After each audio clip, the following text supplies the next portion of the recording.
Well, let me welcome you to another adventure of Chat with Matt. We have today's two guests, Lou Bader and Cheri Phillips, who head up our resume review committee. We're going to all be on screen for the whole event, so you'll see our smiling faces. The resume review committee was started by Norm Weinstock. Norm passed away, it's now about 16 years ago, I believe. And at that time, Jim Saylor took over from him. But we've always had a resume review committee, and they do incredibly valuable work. There are so many people out there who claim to be resume writers, and it has always been my opinion that the only resume you should present to other people is one you've written yourself. There's a variety of reasons for it. A resume has to be in your voice. And honestly, when you present your first writing at your new job, it better be consistent with your resume and your style. Writing a resume is an invaluable experience in that it forces you to think clearly about your work history. We've had a lot of fanatic thinkers who have been involved in our resume review committee. They do such valuable work in terms of making people feel welcome. And because they're all also financial people, they have a perspective on your resume that people who are just, in quotes, resume reviewers really don't have. I'm assuming all of you know me and my background, but I'll give you the 30-second version. In the 1980s, I was chief financial officer of an advertising agency. When that ended, I was out of work for 2 years, which got me into networking big time. Wrapped around that was 2 tours in publishing, originally for CBS, their Holt Reinhardt and Winston division, college textbook publishing. And then my last corporate job was with the Thomson Corporation, now Thomson Reuters. And it was at the end of that, or towards the end of that, that I was invited to join this little group meeting in Westport, Connecticut, called the Financial Executives Networking Group of Fairfield County, which we have now grown to an international organization of about currently 32,000 plus people on distribution for our 5-day-a-week newsletter.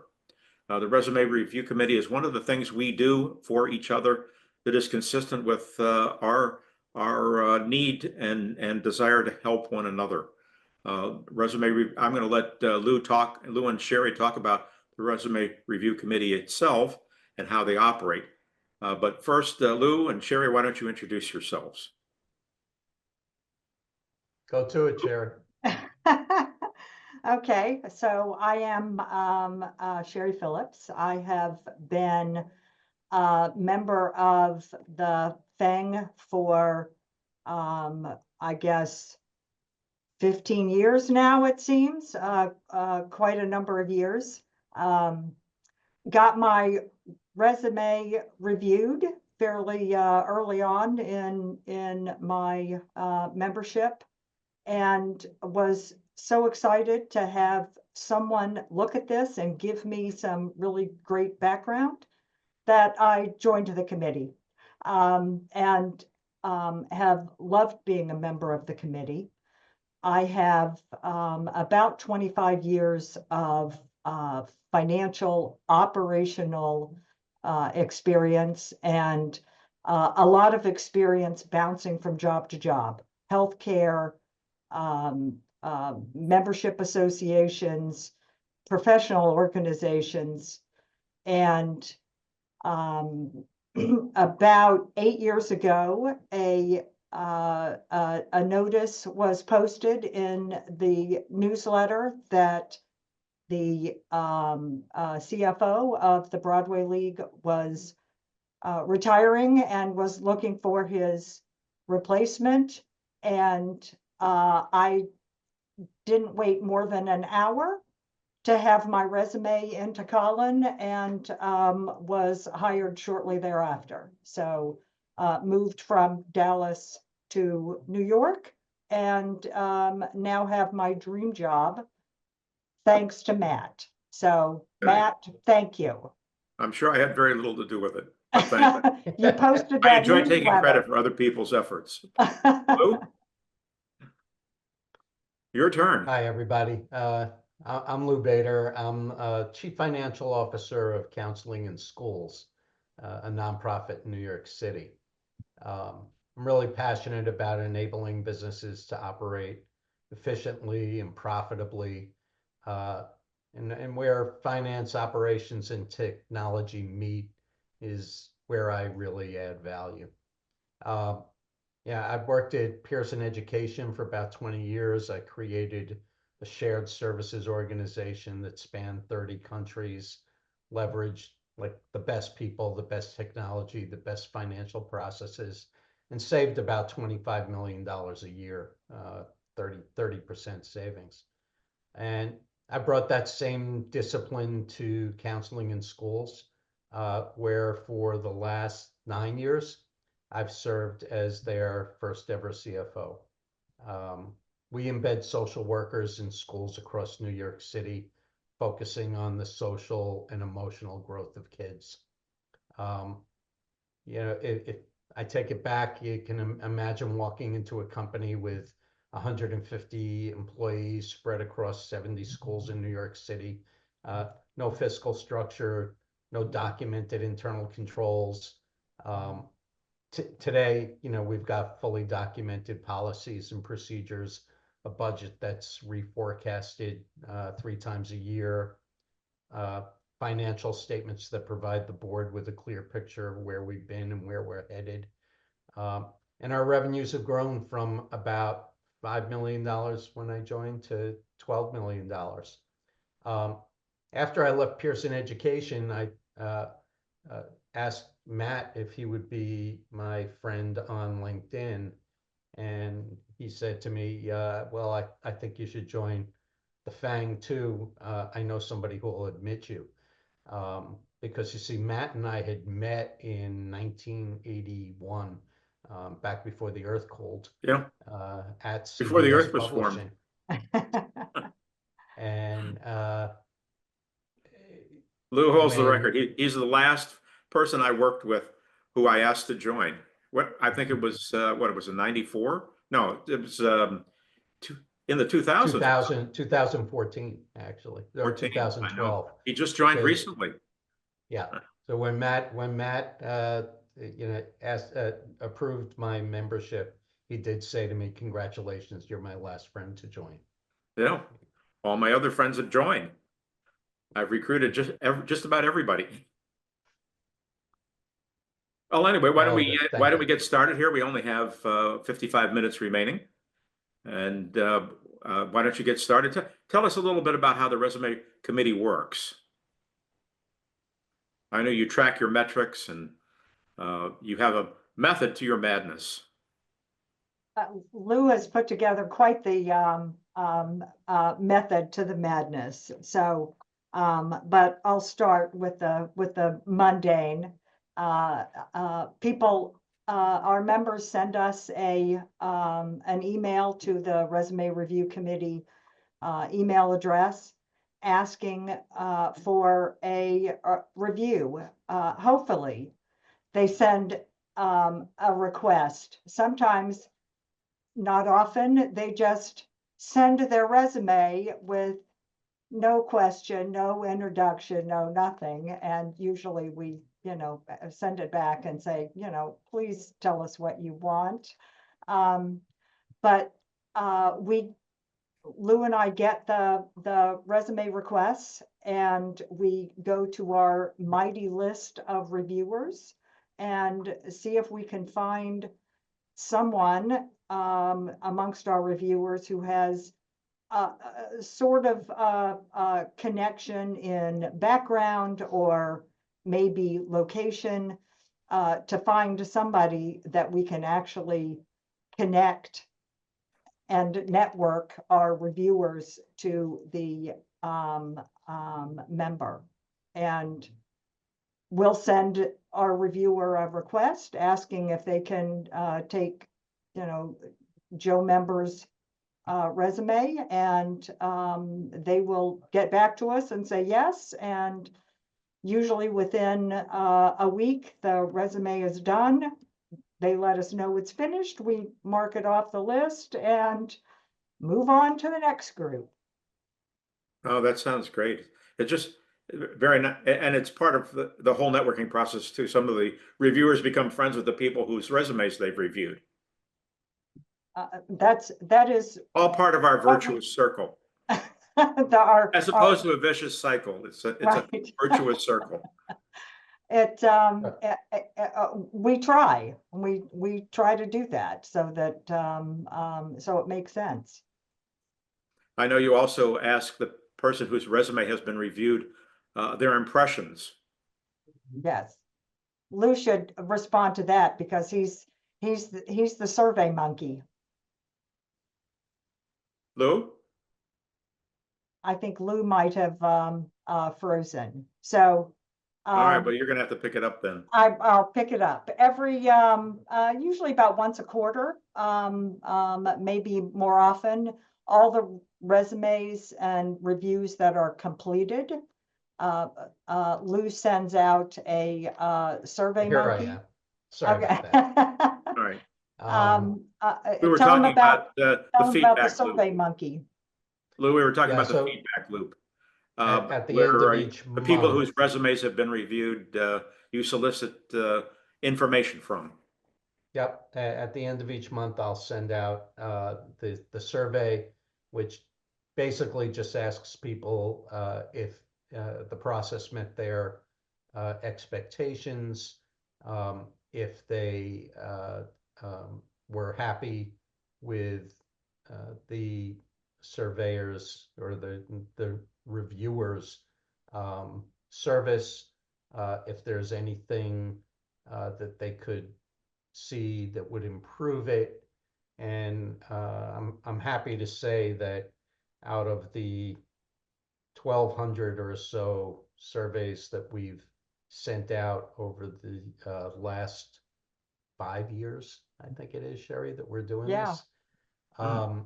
We've had 2 people come back and say, no, you didn't meet my expectations. Everybody else who's And I remove them responded, immediately from the network. yeah, Except it's anonymous, so we don't know who they are. Oh, darn. right. Somehow or another, those people never identify themselves. Several people do. We give them the option. Yeah.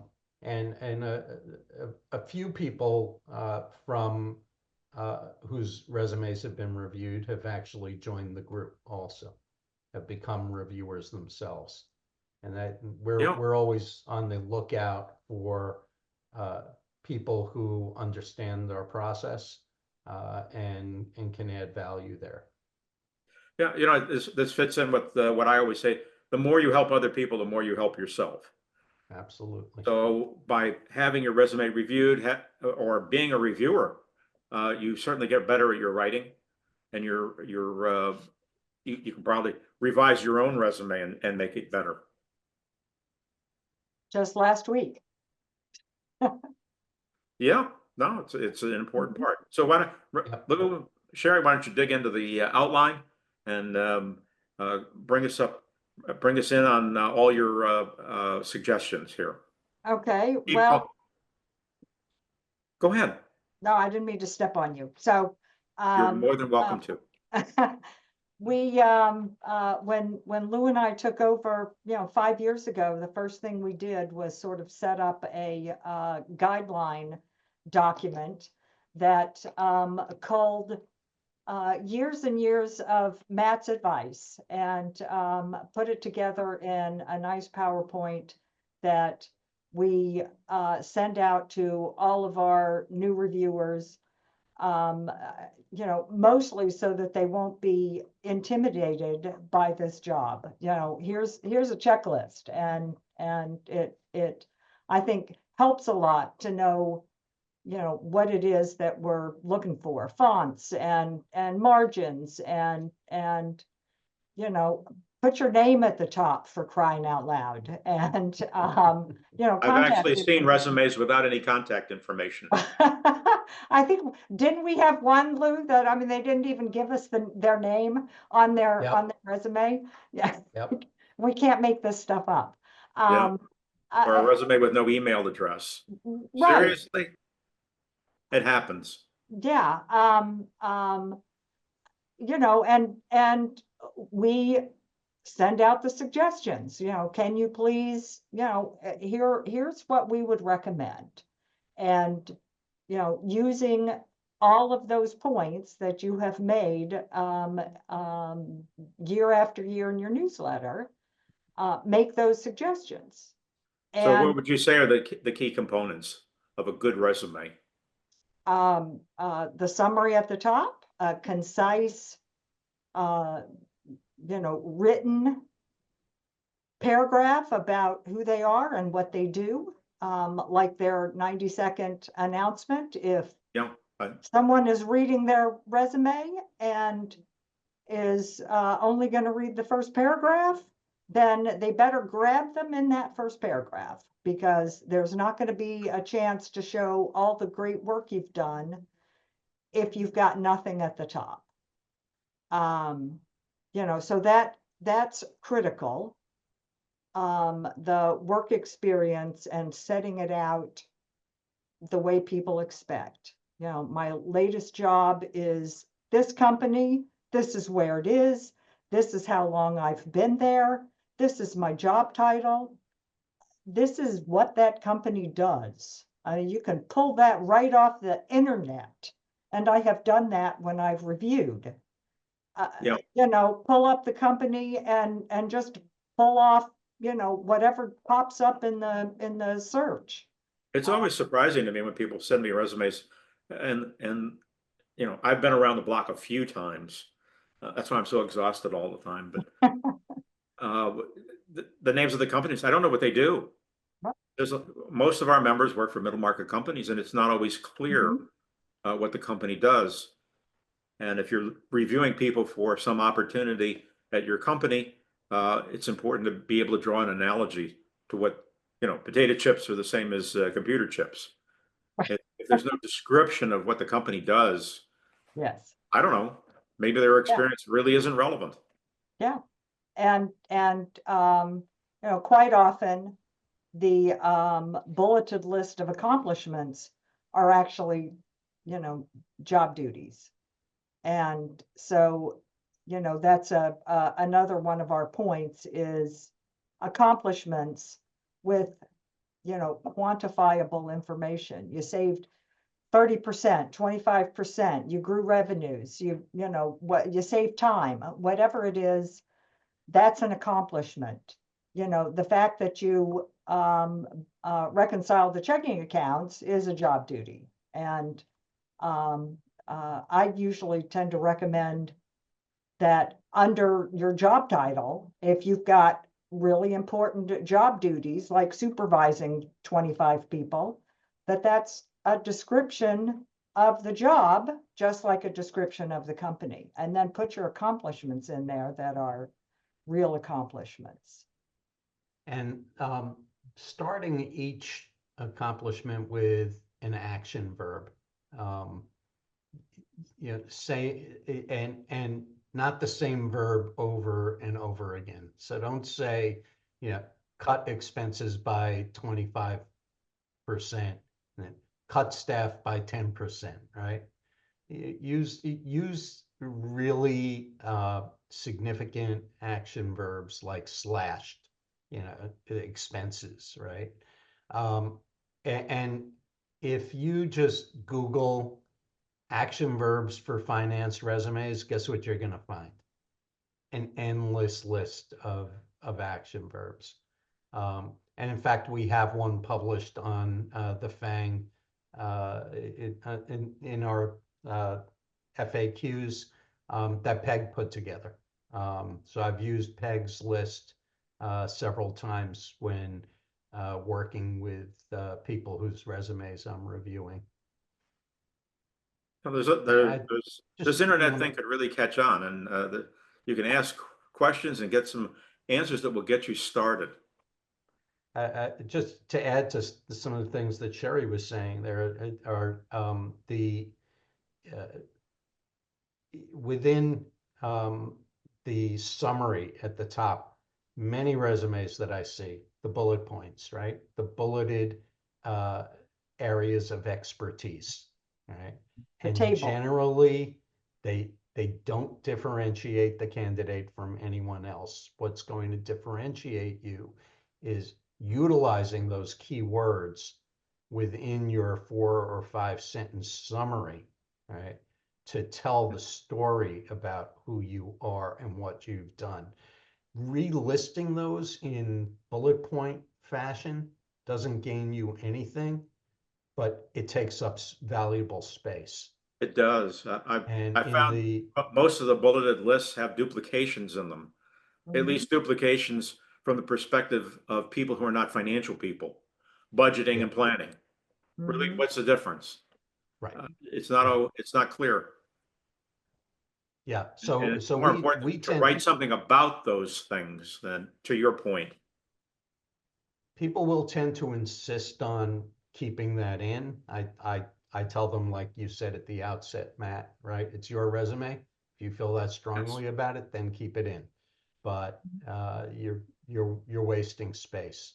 Speaking of wasted space, I know this is one of your pet peeves, Matt, and that is putting the month of employment on your resume, Yes. right? So Now, wait a minute, what day during the month? yeah, right. Was it a So full month? so just My joke so, is that doing month ranges on your resume is like Roman numerals, and I missed that day in school.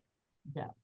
yep, So and year just ranges showing, are easier to read, right. and I think you agree with that. Yeah, just Because showing the years your resume, I gives, think everybody needs to understand, a resume has to be easy to read. Yes. which is another point, because Cheri, bear me out on this, right? We see a lot of funky resumes now. We Mhm. see a lot, there's a lot of artwork that's going into them, and a lot of Yeah. a lot of tables and charts, pictures. Keep it simple, keep it basic. The average reviewer, especially like a recruiter, yeah, Yeah. they're going through 15 seconds tops.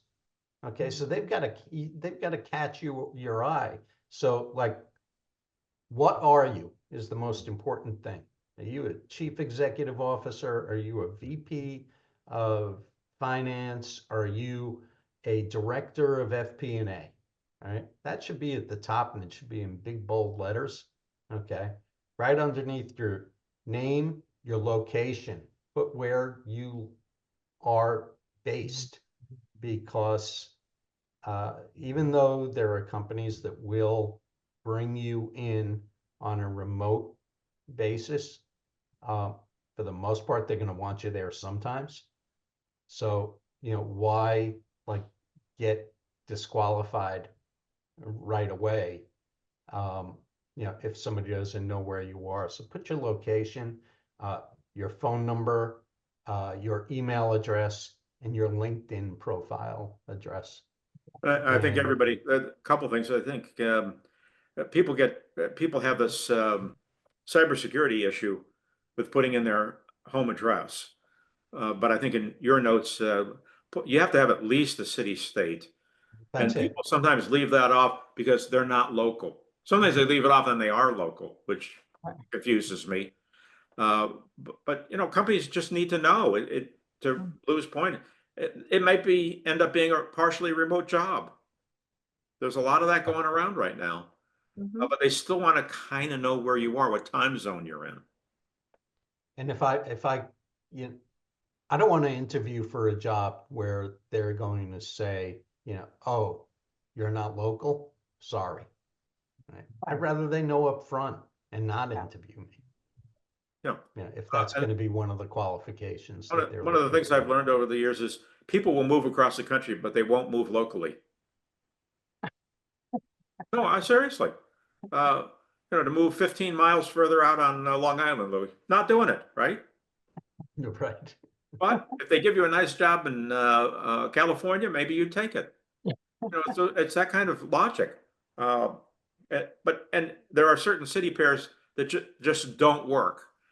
For example, almost no one ever leaves San Diego. I would think it would fill up at some point, but I've never seen anybody, only a handful of people I've known over the last 25 years have moved from San Diego. I guess the weather's great and, everything along with it. So, someone in Florida applying for a job in Minnesota, really, they don't have any winter clothes. You got to know that, right? Yep. So people need to Yep. know where you are. It's very important. Yeah. So maybe you want to Just move going along down to the, resume length, Lou. Yeah, so, and Excuse me, Cheri, there was a question. I just wanted to have you, before they get on, because I think people focus on questions and then don't listen. And they want to know, what is your advice regarding the format of the resume? Should you be sending a resume in Word or as a PDF file? What is your advice? My advice is you send it however they ask for it. And if it's not asked for, I would always send mine in PDF because I know what it looks like when I send it in PDF. Lou? yeah, some recruiters prefer it in Word format because then they can cut and paste it in, without giving up who you are if there's going to submit it to a client. But I've always sent it in PDF format. If you're sending it to the resume review committee, we prefer it in Word format because a Yeah. lot of our reviewers just like to turn on the review option and mark up the resume themselves. So not a solid answer, Joe, as to what to do. But if you're applying to a job directly to a company, I would say PDF format. If you're going to a recruiter, I would say go with the Microsoft Word option. I would suggest if you're submitting it to a recruiter, you send both. And the reason is, and I've experienced this with my search practice from time to time. I don't work on a lot of assignments these days, but once in a while, someone I'm really excited about introducing to my client has a small typo on their resume. And if they've sent it to me in PDF, I cannot fix it. The most common mistake is QuickBooks. It has a capital B in it. Mhm. That's just a little fly in the ointment. If you don't have it right, it can sink your candidacy. You don't know how to spell QuickBooks, really. This is what we use. Mhm. So if you're dealing with a recruiter, send both. It doesn't cost anything. Yeah. Very true. So resume length, Lou, over to you. What do you think? Cheri actually taught me this, right? 2 or 3 pages, but in no case should you have a partial page. That's where I live. Yeah. So 3 is okay. 4 is really too much. Yeah. And I think, and Matt, you've taught us this, right? Like keep all your bullet points to within the last 15 years or so. The Now, last that's how you squeeze your 50-year 3. career onto 3 Right. pages. Your Yeah, early and- work history needs to be there, but it doesn't need any details. just history. So Yeah. nobody cares that in 1981 I created a royalty system for CBS Publishing, right? Well, I cared. Yeah, in 1981. That's where Lou and I you worked did, together. yes. But when you get into an interview, you can expand on all of that great Absolutely. work Yeah, well, history if they're interested. You make a good point here because it may come up. That's the problem. When people get into an interview, they start talking about things if they've left off their early work history. Let's Mhm. assume they've really good resume writer and they've left off their early work history. They get into an interview, something comes up, and a thought pops into their head, and they mention the name of a company that isn't on their resume. Right. And transparency, as my wife Peggy would say, is key these days. Yeah. So all of a sudden, the interviewer realizes you've left off important information from your resume. And they think to themselves, let's see, he's a financial officer. Is he going to not tell me bad news when it comes up? Yeah. So that's the reasoning. I Complete tell work everyone that history. you want to be able to track your career from college graduation all the way up. So even if you were a staff accountant at Ernst & Young for 2 years, you put that in there, even though there's nothing to say. Yeah, You put it's it the And Cheri, foundation you of your just- career. Right, You've and had some Cheri, you just foundational said, experiences that you're leaving off your resume. Yeah. yeah, and Yeah, and Some and Cheri, you companies I- said don't, something being a good training critical. ground. Yeah, and I'd just like to add that, going back to the transparency, when I review resumes and see something like that left off, it's like, oh, so they want me to believe that they got out of college and started as a director of something? What are they trying to do? What are they trying to hide? I mean, it all goes to transparency. We all start at the beginning, and that's great, and show that the growth. It doesn't have to have any bullet points, or shouldn't, if you go back too long, but it needs to be there. Right. All right, Lou, how often And should we're, people we're, be ex- we're updating their resume? executives, but I'm sorry? one thing, we're executives. We're not expected to be 29 years old, right?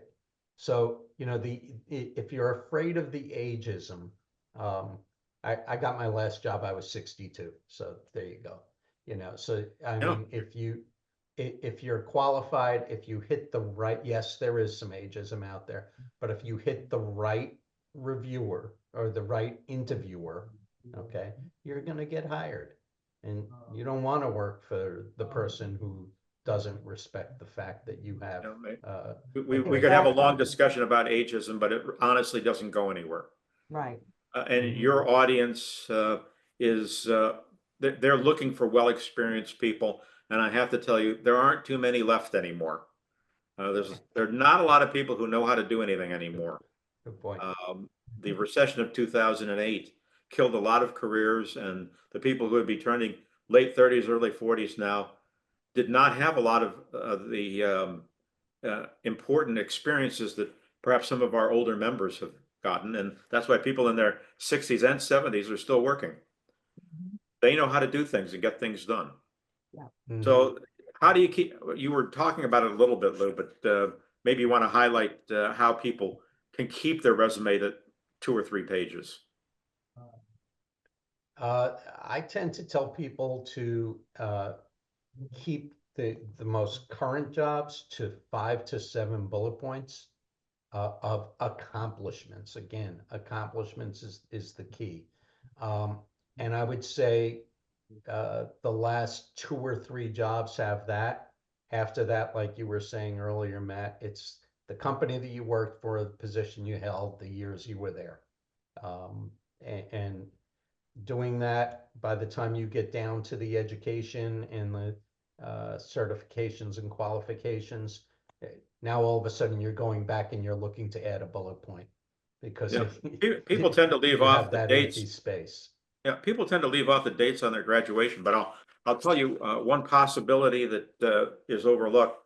By putting in your graduation dates, there are people who went back for advanced degrees later in their career, and I have great respect for that. It's all very easy when you're young to go to night school. When you have a family, all of a sudden, and you've also accomplished a master's degree, you get extra points for that, and that's why the graduation dates can work for you. Mhm. And there's no secrets. Finding out your graduation date, I think, is a legal question because they may need to look up your degree to confirm it. So Yeah. why put it down? Why not put it down? Yep. As So you design, said, if you're you gonna you hold your started talking age, about design, Lou, some extraneous things on resumes. I know you're a big fan of 8-point type, but I got to tell you, it makes my eyes No, tear. that's Cheri. Yeah. Okay. And all italics. No, so talk about what are you saying on design elements? I've seen people lately who, they have a lot of stuff on one margin that takes up a lot of space. We've seen that, probably more lately in, the last 6 months or so, where there's, like contact information all down in a color, all down the left margin. And, I don't even look at it. I can't imagine I'm alone. you know, I want to see the other stuff and, you know, if they've got contact information, they've got skills over there. You know, to me, they're, you know, wasting way too much space.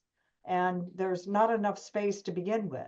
Yes, Yeah. there's a resume is limited geography, Yeah, and I don't recommend half-inch margins, but within the 1-inch margins all around and the 2 or 3 pages, you've got to pack an awful lot of information if you're using 12-point type.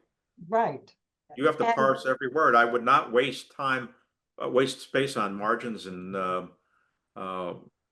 with I don't know. Some people have put gimmicks, pictures on. I don't know if I recommend that.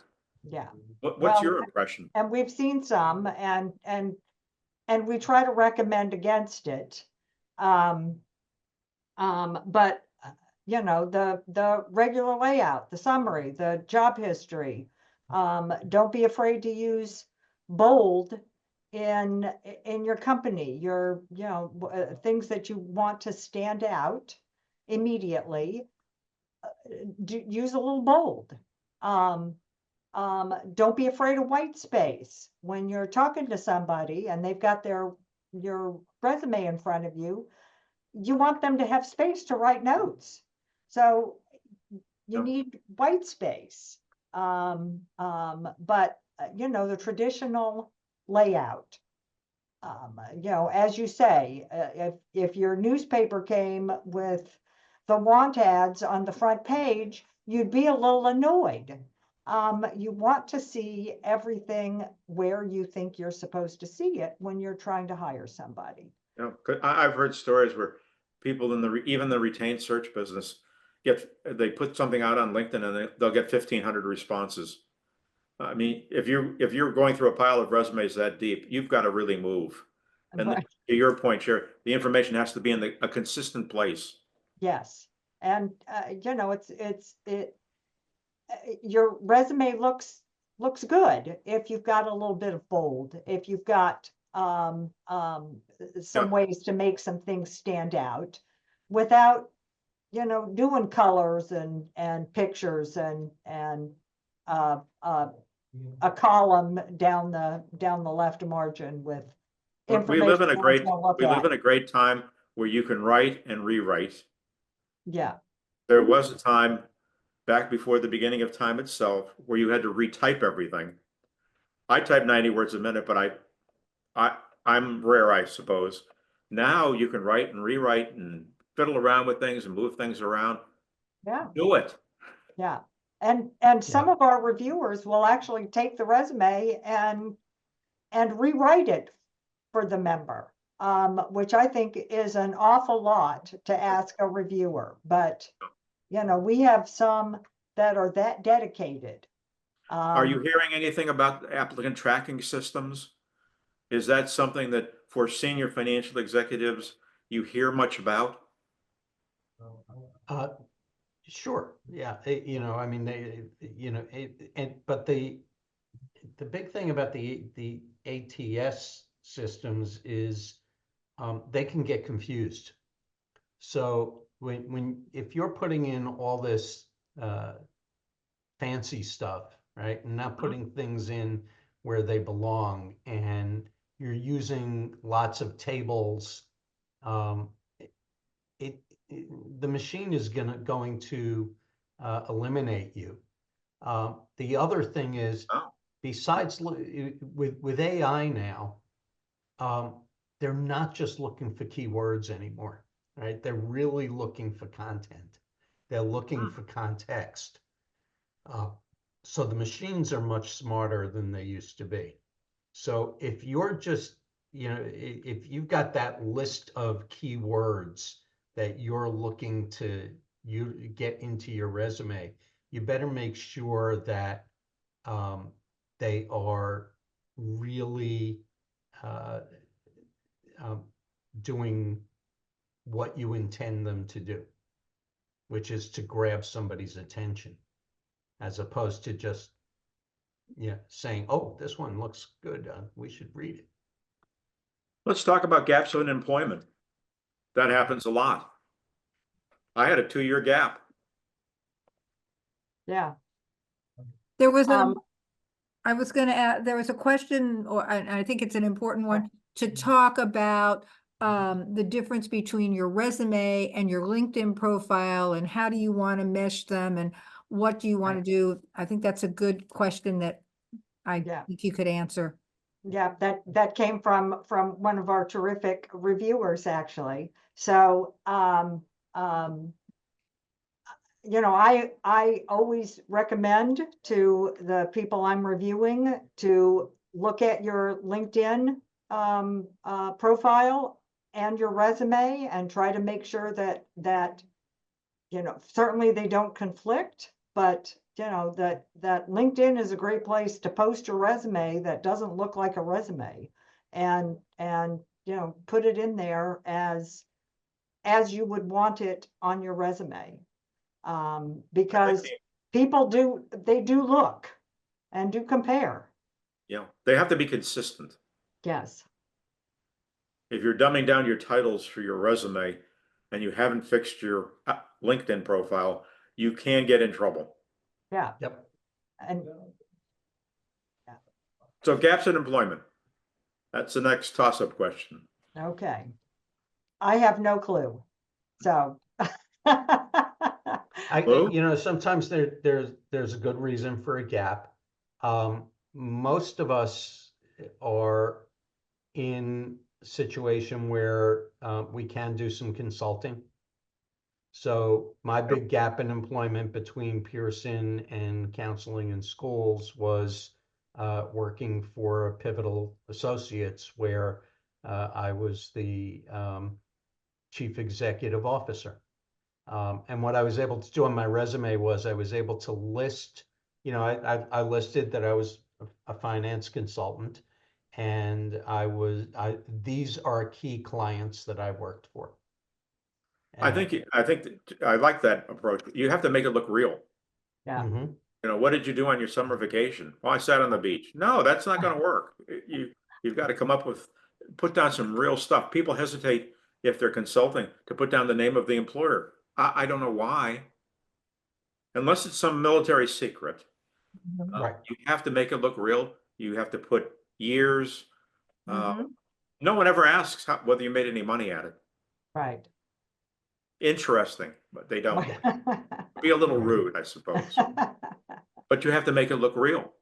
Yeah. You But know, you know, we've had people who've got gaps from you know, taking care of you know, a very ill spouse, and you know, yes, I think and that's an important point to make. I've come across people who have that kind of a gap and they hesitate to put it down.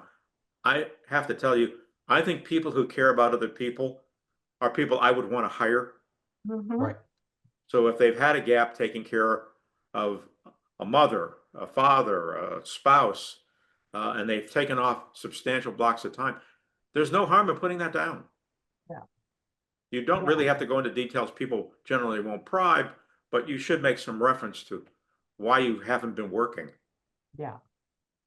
And And everybody has experienced things like this. right, and I think that sometimes when you've done this, you've actually worked very hard, in the sense that if you've handled somebody's in estate, you could link it to some of the financial things that you do, or leadership if you've had to take charge of things.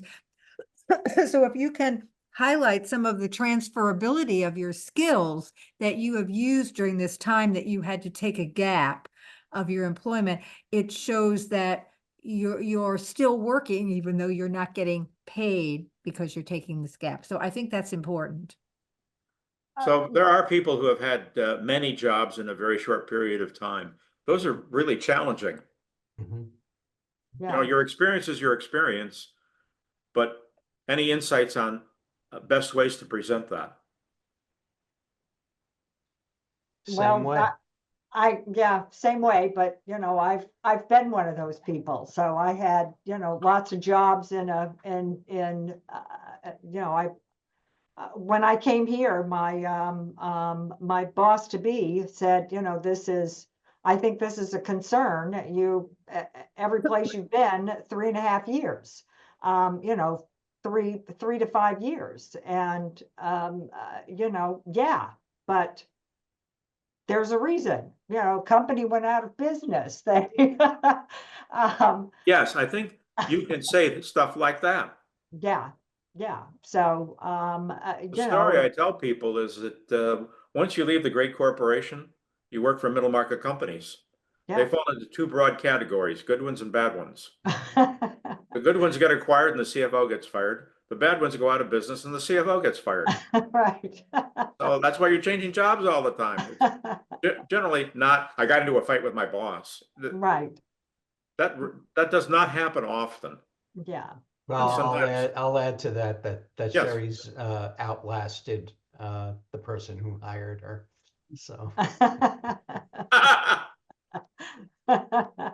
Yes. So any current trends in resume writing that have popped up? The functional resume seems to have disappeared. Thank God. I yeah. haven't seen any of those. Have you, Lou, when you've No. looked at them? Okay, No, They used to I be think very we've popular. gotten like 2 out Okay. of the almost 1,200 that we've reviewed since we took over, Cheri. Yeah, Yeah. 25 years ago, they were very popular. And the story was, well, if you have a problem with your background, create a functional resume to hide it. So Yeah, that means if you have a functional resume, you have something to hide. yeah. Why would you do that? Yeah, But I mean, any other things that you're seeing pop up? There's always somebody who comes up with a new idea how to do a resume. yeah, I well, mean, there are people who like to have the accomplishments up front and then the jobs, right? Mm. Yeah. And then they repeat the accomplishments. I'm like, what? Like, what are you Yeah. doing? Like, you know, Well, Just- that was always the problem with the functional resume is that right. you didn't know where the work took place. right. You didn't have a context for it. Yeah, Yep. so what it turns out to be is kind of a mashup of a traditional resume and a functional resume. Yeah. So you've got all the accomplishments and then you've got the work history. So I always say, put your accomplishments where you got them. And Yeah, because and they leave need a this part out. context.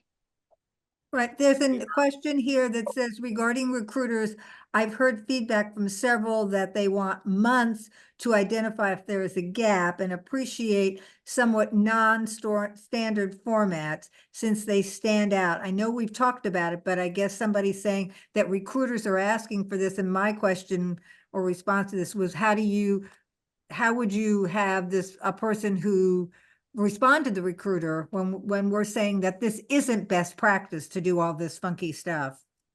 Well, I can give you my perspective, which is if someone wants the months, resend a resume with months.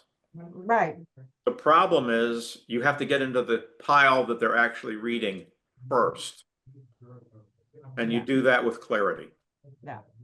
So if they've asked for it, then obviously they would like to see more about you.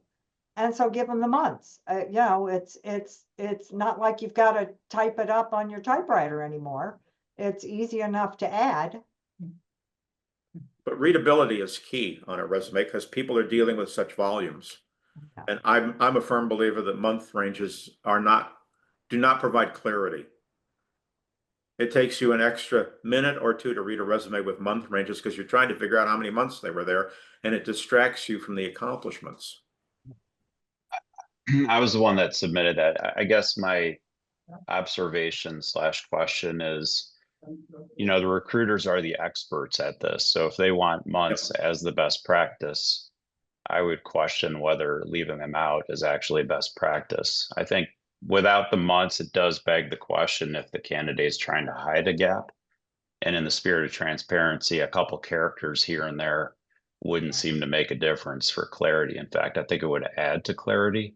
So I wouldn't, I guess my general question is, are we forming best practices within the organization based on what recruiters want? Because I think that's really the forum that we're trying to appeal to. I would just suggest to you that some recruiters are dealing with people of various year ranges. When you have a 30 or 40 year work history, the months don't matter. And if they're looking for the gaps, there are some people who are focused on those things. And you should, I suppose, have in reserve a resume with month ranges. I would argue it's not going to get you thrown out for the initial batch. And I don't think that it's never been an issue for me. And I do some search work on occasion. Everybody has a different idea of what should be on your resume. You shouldn't assume that everybody in the search community wants it that way. There are people who are very outspoken, their opinions about resumes, and you're not going to change their mind. I had a recruiting firm call me a few years ago, and they would be thrilled if they got 500 to 1,000 resumes. I honestly don't know how you can deal with that kind of volume and make any sense of it and be fair to the people who have submitted their credentials. Yeah. But there are people who have those beliefs.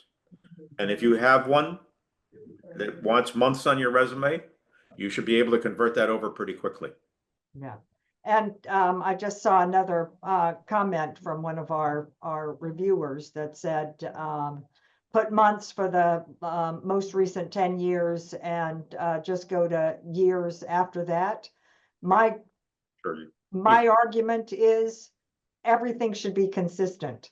So whichever way you do it all the way through. I think that the test here is take your resume, do it both ways, and see which one you think looks better. Mm-hmm. And again, if the recruiter asks you with your only years, asks you for one with the months, then you've at least got their interest, and they'll get the one with the months. Readability is key. Yeah. And I don't think month ranges create. Are you going to put the day of the date too? What are we doing here? And does it matter over a long career? There are different audiences.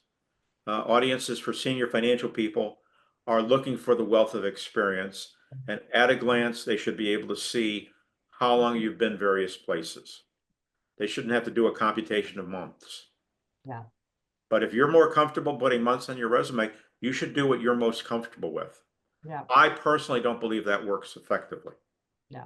We do tell everyone that this is their resume and they need to do You need what to be comfortable they're with it. most comfortable with. And It's your story. Yeah. And Matt, I think you've used the analogy that if you're going to get a lot of advice on your resume, if you take Yes. everyone's advice, you're going to be left with periods and commas and your name. Yeah, that's a Dilbert thing. Yep. The technique I suggest to people is show your resume to lots and lots of people. Ask them for their advice.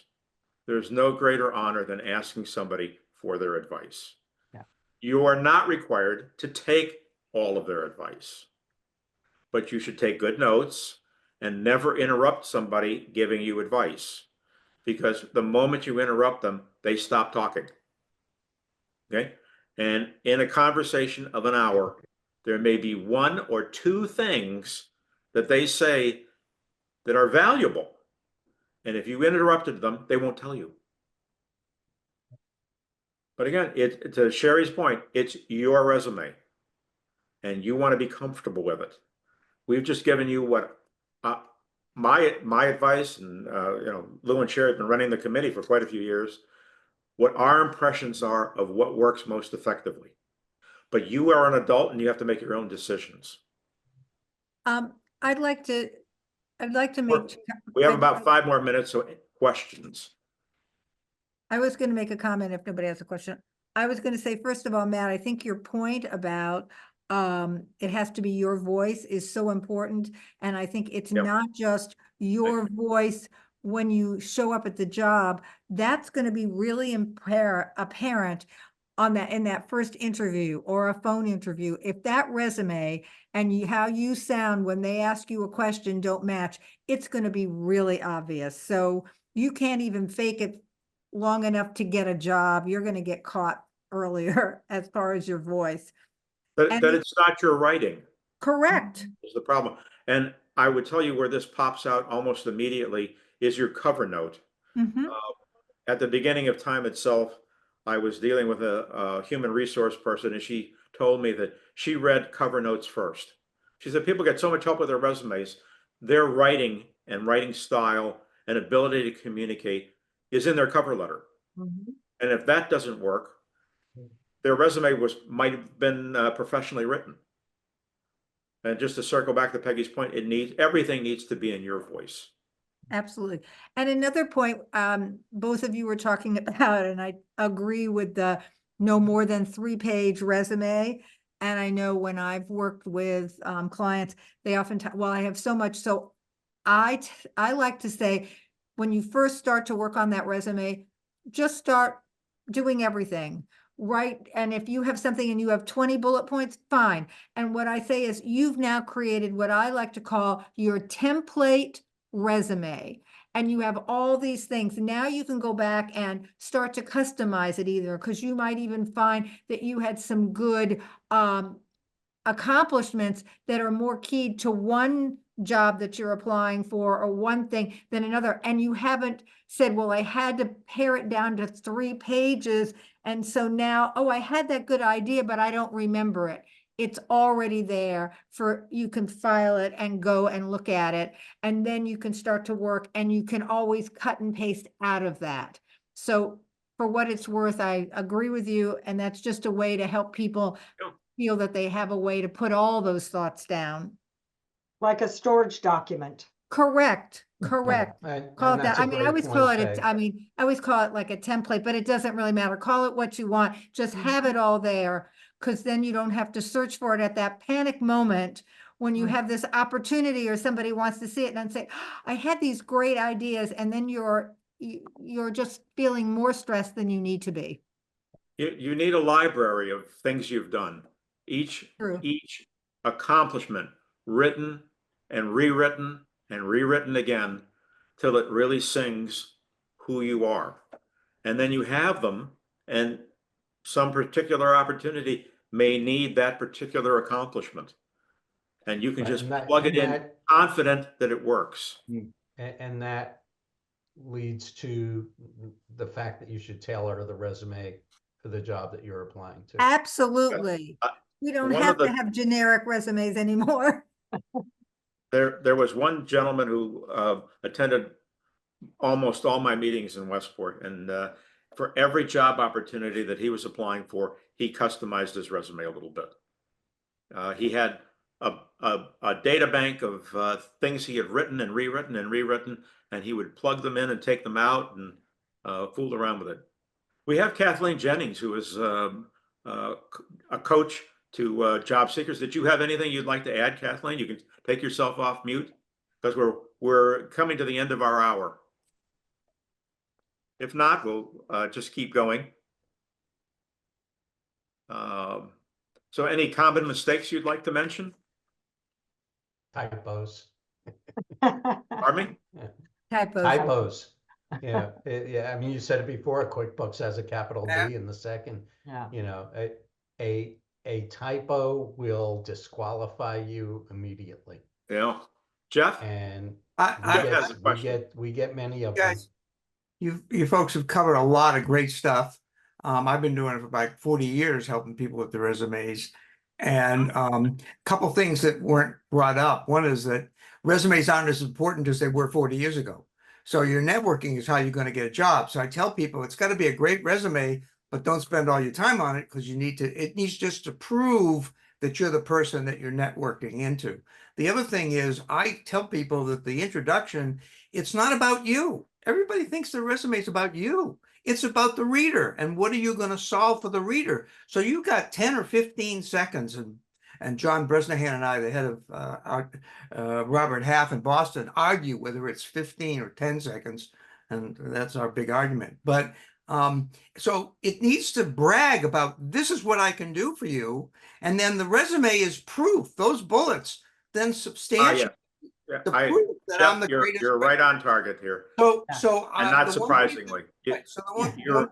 your opening argument, your summary at the top Mhm. is an advertising promise. As I Well, told your you, the resume, advertising business, in my mind, advertising resume. promise, and it has to be proven down in the resume. So I tell people your resume is an extended business card. It's a marketing tool. One thing that wasn't mentioned is it needs to be quantitative bullets as well as qualitative. You need to Yes. have quantitative. Don't spend time telling them how you accomplish that, because that's why you want to have the interview. In other words, I saved $6 million. Fine, period. End of story. Don't tell them that because I factored or I did something else, just let them be interested in how'd you do that? And another thing that I find 750 words is about the most that you should use. I once had a guy who had 2,000 words, and part of his advertisement was he was concise. And also the type of words you use. I mean, I had a guy who wanted to get out of banking. He had 23 uses of the word bank in his resume. I said, let's find ways not to use the word bank. And what jargon and acronyms. So what I use, Yeah. John and I put a presentation together that gives people some structure, what the structure of resume is. And one of the things I talk about is pretend you're toothpaste. If you're gonna if the person reading your resume is a young person, you want the relevant truth, not the whole truth. You want the relevant truth that you're kissable. And if it's adults, you want the relevant truth about cavity prevention. And if you're old fart reading the resume, you want denture cleaning. So, you're still toothpaste, but you don't want to, you want to pick and choose from that big list of things that you are to resonate with the person who's doing it. And then two other things I wanted to mention. One is that you want to have hooks sometimes in your resume, so that shows the human part of you or whatever. One of my hooks is made 26 out of 28 quarterly budgets. So, that's going to stop them and say, well, what about the other two? Or the fact that one of my licenses is a FIFA soccer referee, because that's going to cause the break ice and I have kids in soccer and I have a elevator speech that talks to, it's a CFO and a soccer referee, the same job. Control without controlling. How do you stop behavior? Anybody can fire somebody. How do you encourage them to do better and be proactive? And that's the same as a referee. So I even got jobs because 6 people interviewed me, told the CEO, hire him because we have a dysfunctional staff and he'll referee us and get us to work together. So that was quite Very interesting. good points. The last thing I want to mention is, as when you're doing your resume, start thinking out of the box about things about the resume. I call people up hoping they don't pick up. And then I listen to their voicemail. And so the first conversation I says, when's the last time you listened to your voicemail message? Because people don't think about that. Or the guy that's got an email address that says hotshit@gmail.com. Well, you're saying something. It may be okay. I can sum it up for you, Jeff. Everything communicates. My joke is resume, Rev 57. Wow, he really worked on that. Or resume long. He couldn't send me the short one? Right. Really? I don't have a lot of time here. Well, I'm going to embarrass Lou and Cheri because they're really great co-chair of this organization. Over the years, they've given me some easy and hard assignments, and I've had a lot of fun doing it. And they're gems, and I hope they'll continue for many years to come. Thank you, Jeff. And I'll add to that. Helping Well, other now people Jeff is is rewarding. I got one of my reviewing- jobs. I sat down for breakfast and the guy, I said, what do you want to know about me? He says, I don't need to know anything. I said, what do you mean? He said, well, I was at a meeting of engineers out of work and you stood up and said, you're a finance guy. You're here to help and you do resume help and you'll help anybody in the room. Come see me after the meeting. He said, at that point, I knew that you were a good guy. And I didn't know that. And then, he did some other Google things. And so I didn't say a word the whole breakfast. It was mine to lose. So giving of yourself, you get back so much. I've gotten at least 3 jobs that way. And I, didn't expect it. All right, And well, we've Jeff's reached the end of busily our hour. reviewing 2 and- resumes right now. Any quick closing remarks? Lou? Just, yeah, Just- you know, echoing what Jeff said, you know, the great feeling that you get when you do a resume review is the thank you that comes back. And, Cheri? Oh, sorry. No, Cheri? that, the thank you, when we get a thank you, when that comes back, that's, terrific. We have some great reviewers like Jeff, and many of them are actually on this chat. You know, they work tirelessly for our members, and, you know, they're on the phone, they're, on email, they're rewriting resumes, giving advice, looking at several versions, one after the other, as they revise their resumes, taking advice, and then they keep looking at all the next versions. So, you They know, do we've great got work. a great group Thank of you. reviewers. Thank you, thank you, thank you. I want to thank Lou and Cheri for putting this together, and all of you for joining Chat with Matt. And everybody stay safe. Thank you, thanks for everyone. the opportunity, Matt.